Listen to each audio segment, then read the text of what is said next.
Hello, welcome everyone. Thank you for joining us today. Craig Pritz here from JRG Advisors. Today's webinar, Guarantee a Successful Employee Open Enrollment. Before we get started, we will have a couple real quick housekeeping items. Any questions, please enter those in the question box and hit send. We will be answering all questions at the end. We'll also be sharing a copy of the slides, the presentation, and all questions and answers. Let's go ahead and get started. First, I'd like to say a real big thank you and welcome to all our clients and partners out there. Thanks for being a part of this today. So we're talking about a successful open enrollment period. And the agenda today, we're going to define really what is a successful open enrollment period. What does that mean? Planning the open enrollment, different steps we can take to assure that we do have a successful open enrollment. What type of pre-enrollment materials we should be providing, what the education should look like. Implementation, very, very important. And lastly, we're going to talk about considering a benefits administration platform as a way to make the enrollment process easier and reduce some of the errors.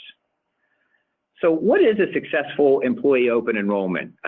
It's defined a couple different ways and probably different for everybody. One way we think about a successful open enrollment is what was it like after it ended? Did the employees have the correct cards? A lot of times if you make a renewal change too late or past the insurance company deadline, your employees may get multiple sets of cards. That can create some confusion on their end, also at the provider side.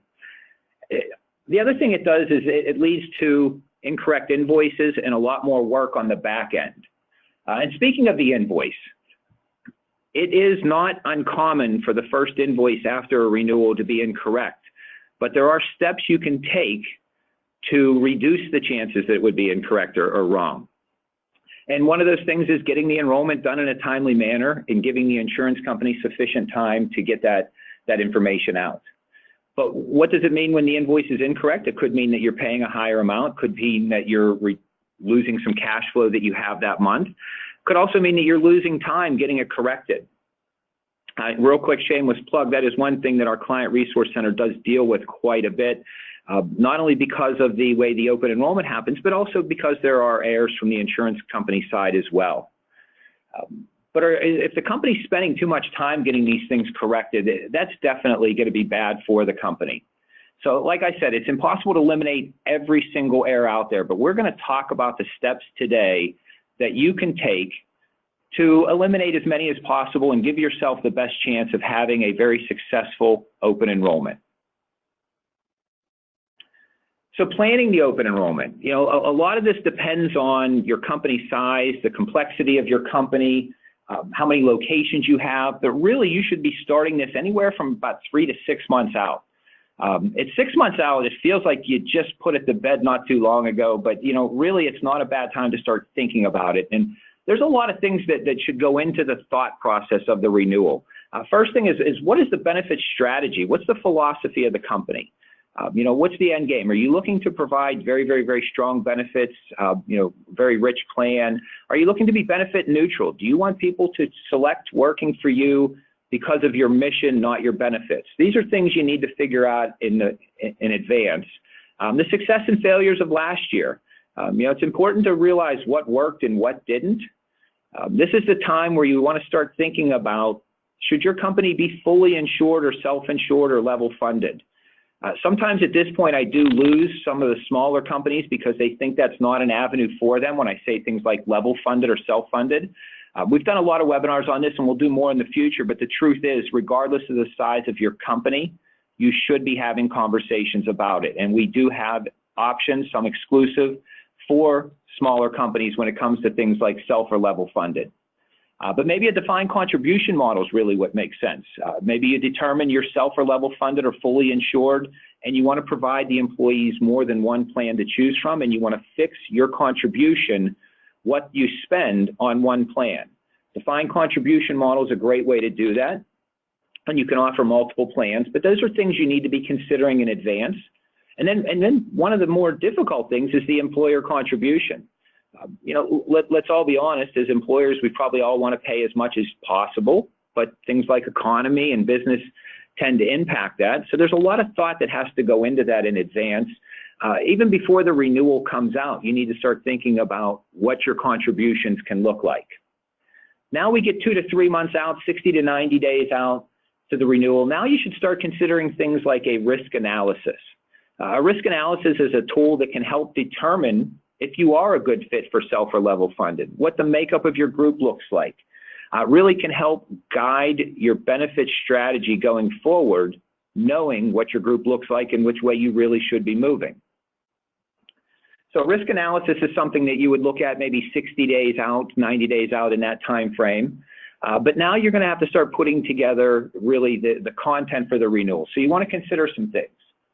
The dates for your renewal, locations. Do you have multiple locations? Do you have employees that work multiple hours? Is it difficult to bring everybody together at one time? Those are sort of things you got to start considering. And then the pre-enrollment materials. There's a lot that can be said for giving the employees as much information in advance, but not overwhelming them to the point where they shut down. A successful open enrollment can have the employees coming to the meeting with a little bit of background information, having a little bit of knowledge. That's a slippery slope. That is tough to figure out what's too much, what's overwhelming, things we can help you figure out, but you do want to provide them some information up front. And probably one of the bigger things in this step or this process is the communication and clearly communicating the expectations. Where's the meeting going to take place? When is the meeting going to be? Will it be done face-to-face? Will there be a web component for some of the employees who are outside the area? Or how about a telephone component for those who are outside the area but don't have access to the web? How's the enrollment going to happen? What needs to be done? And forms that need to be completed? Is it an enrollment form? Is it checking a box on something provided by the employer? You really need to clearly communicate this. And there's a lot of different ways to go about it. You know, in today's world, we use email. We drop communications off of people's desks, say an employer letter about the upcoming open enrollment, when it's going to take place. We've seen companies use posters. You know, you put it up right above those healthy snacks where every time they reach for a snack, they see open enrollment coming in a couple weeks. Intranet sites. If you have an intranet site, put it on there. And we're even seeing companies use social media. Social media for companies that use that or involved in that world more, that's another way that they can get the message out regarding an open enrollment coming up. Now you're at the open enrollment meeting, or you're getting to the open enrollment meeting, still planning it. It's important to think about the education. And, you know, health insurance is so complex for the employees. And typically an employee thinks about this maybe once or twice a year. They do it at their open enrollment, maybe their spouse's open enrollment, they do a review. The truth is, this is overwhelming. The Affordable Care Act has made it probably a little bit more confusing. It's probably really added on top of that. One recommendation we have is invite somebody to the renewal to be there to answer the questions. Get your broker involved. Get an insurance company representative to come with the broker. Get somebody there who can help answer those questions and alleviate you from being on the spot with all the confusion that has come with the plans these days. A lot of times, though, when open enrollment comes, we're focused on what does the renewal look like? What's the increase? How does it impact me? We focus on the medical, but we don't focus on the little things. And the truth is, you know, a lot of insurance plans, well, if they're Affordable Care Act plans, ACA plans for companies under 50, they include dental and vision for dependents.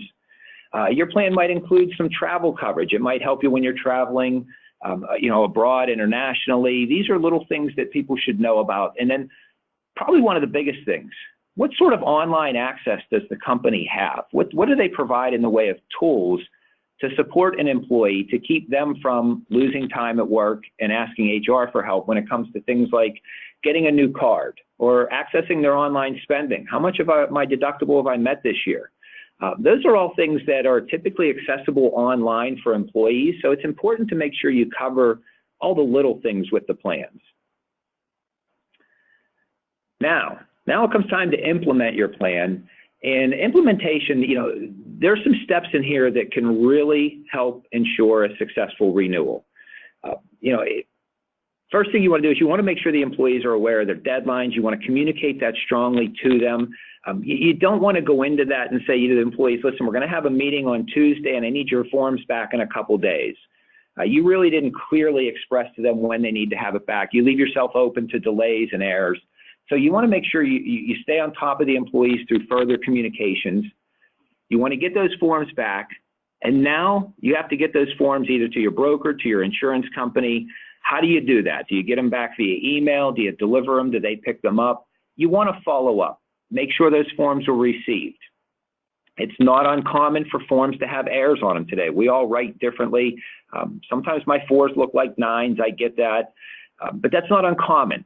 So you want to make sure that after the enrollment, you follow up with somebody to make sure that everything went through successfully and was entered correctly. One of the things we're going to talk about in a few minutes is some platforms that can help eliminate some of these errors. But when you're doing it via paper, the potential for handwriting errors is definitely there. So you want to make sure you follow up after the fact, make sure everything matches with the enrollment. You know, we talk about having a successful open enrollment. We talk about the steps that you can take and a lot of things you can do. But at the end of the day, you know, there are still some things that are out of your control. You know, things like people's handwriting, like I just mentioned, in my 4s and 9s, unfortunately. There are some really neat tools out there today that can help with those. And we'd like to call those benefits administration platforms. We love our lingo, so we'll call it, to be cool, a Ben Admin platform. But these Ben Admin platforms, we're talking about an online site, a website, a lot like an intranet site. They're built exclusively for a company. They'll include things like the employer's contributions, the plan or plans selected for the employees to choose from. The employees will be able to see an overview of the plans, high level, things like the co-payments, deductibles, prescription differences side by side. But the biggest thing they'll be able to see is the impact to them on a per pay basis. So we build these Ben Admin platforms for companies. It eliminates a lot of the errors that we see. Essentially at the end, what you have is an employee typing in their name, their date of birth, typing in their information, as well as their dependents. So that eliminates a lot of errors. The platforms can also serve as reminders for the decisions, the deadlines coming, decisions that have to be made. But a lot of times these are built to include additional benefits.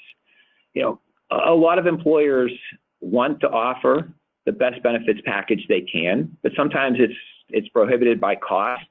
Sometimes it's prohibited just by the time it takes to go out and set up a life policy, a disability, an accident policy, a critical illness. But with a Ben Admin platform, a lot of times you can get these all thrown into the platform at one time, allowing an employer to offer a more robust benefits package and still provide the same dollar contribution. At the end of the day, the employees get to see their amount, where they want to spend their money, and what benefits are good and right for them. So the Ben Admin platforms, this is really a thing that everybody should be considering. They do reduce errors, but on top of it, the backside of it, there is the ability to create some reports, you know, current enrollment reports, census, things like that. So a Ben Admin platform can certainly help eliminate some of the things that lead to an unsuccessful employee open enrollment. Again, we're not going to have 100% successful open enrollment for every single solitary company every time due to the possibility of human error. But this is one way to eliminate a lot of that potential. So I want to review. After open enrollment, it is important to reflect. I mentioned earlier, you want to look at the past year's success and failures. Often encourage asking the employees. You know, your employees, you're really a team. And as a team, you want to reach out to your team and ask them, what did they like about open enrollment? What did they not like? What could be better next year? This is step one of planning for next year's open enrollment. And 3 to 6 months out, you're going to want to look at this information again. So the last thing I say is make sure you go back and really find out what worked and what didn't work. We are now going to go ahead and open it up to some questions. And we're going to go ahead and get those pulled off here. I think there was a couple coming in there.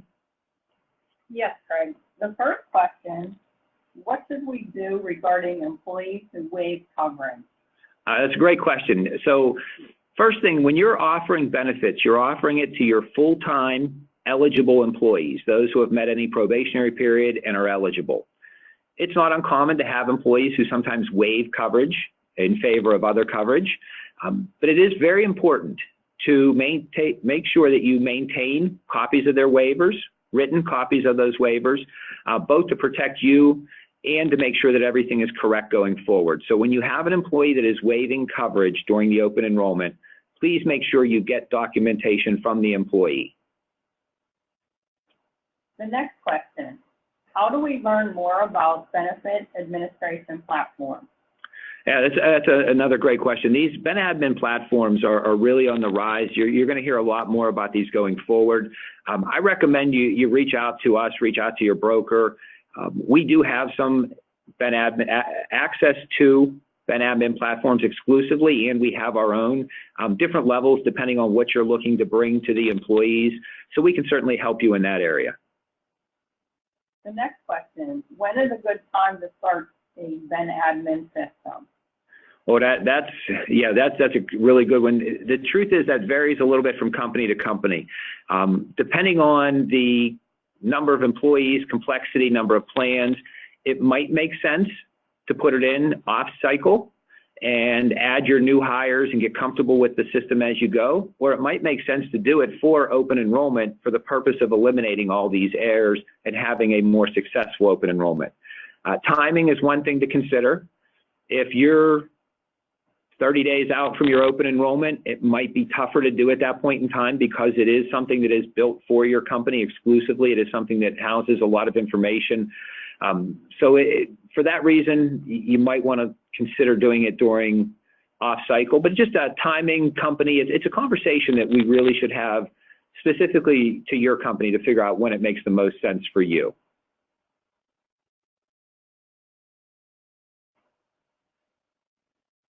So we have another question coming in on these Ben Admin platforms and really security, and that's a great question considering just what happened recently with just about every one of our information through the credit data. So these are built and there are requirements and they are built to be very, very secure. A lot of people ask, why there are other things we can't do, and the answer typically a lot of times is because of security.